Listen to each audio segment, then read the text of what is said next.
what's up guys? So simula today ang ginagawa ko kay So, ang aking alagang kangaroo. Ay, wag ka dyan. May mga labada kasi doon.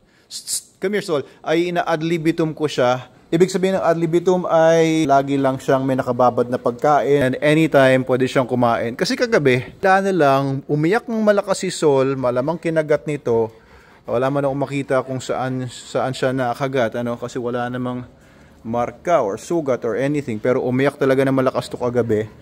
At ito ang mesalarian as usual. So nung pinakain ko siya, hindi kumain, parang matamlay. So inayaan ko na lang yung food niya. Dry naman siya. Yun naman ang precaution kapag mag-a-ad libitum kayo ng kibbles, kagaya ng SDN, ay dry siya dapat. Kundi mabubulok kasi yung kibbles. Lampas ng 2 hours hindi na pwede yun. Nag-start na mag-grow yung bacteria. Kanina nakita ko naman yung niya, halos puno yan or nasa mga 3/4 yan kagabi. Kumain naman siya either madaling araw or umaga nung hindi pa ako lumalabas dito. So yun muna ang gagawin ko experiment. Ika dito Sol, labas muna. Tignan ko kung gaano karami kumain si Sol during the day ng Unli siya. Unli SDN. And okay naman yung katawan niya. Kagabi nakita ko hindi siya kumakain tapos medyo walang laman yung tiyan niya. Ayan, may laman ulit yung tiyan niya. And mukhang makapal naman siya. Matangkad lang na aso to guys. Kaya akala ng iba, maliit siyang aso. Mahaba kasi yung katawan niya, tapos matangkad. Si Logan kasi is 26 inches ang height niya.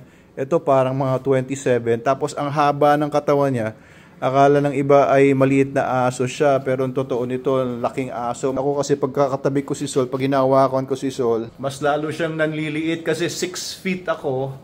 Tapos pag tumabi sa akin, parang ang liit na aso. Ayun lang, tignan natin kung ano mangyayari kapag i-ad libitum natin siya simula ngayon. Poops niya, hindi ko nakita yung poops niya. Hindi ko alam kung yung poops nandun sa baba na buo ay kay Sol. Hindi ko pa siya nakita na mag-poops today.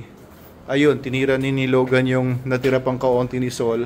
Lalagyan ko na lang ulit yan. Pagka naubos, yun po yung ad libitum. Titingnan natin kung ano maging epekto. Ad libitum, okay lang naman po yung ad libitum or yung 1 to sawa or Unli. Kung yung aso nyo naman ay hindi naman sumusobra sa pagkain. May mga dogs kasi na as long as may pagkain, kagaya ng mga pitbull, pero na kung nakita mga labrador, sobrang lalakas kumain. Kakain ng kakain hanggat meron. Pero itong si Sol naman at saka si Logan, hindi naman ganon. Pag nabusog sila, tumitigil na sila sa pagkain. Kaya okay naman.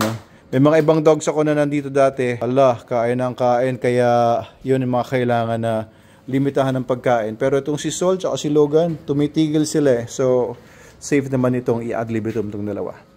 Basta SDN, the best dog food in the multiverse. Yung binigay ko kay Sol kagabi, parang mga kalahating kilo yun eh. Hindi naman niya naubos. Kalahating kilo to mga 550 or 600 grams. Hindi niya naubos. Kailangan ko nga pala timbangin ito si Sol. Kaso parang ayokong gawin ngayon kasi bagong ligo ako eh. Pabaho na naman ako pagka binuwat ko ito. Kasi last time na naligo to parang 1 buwan na yata. Baka bukas timbangin natin.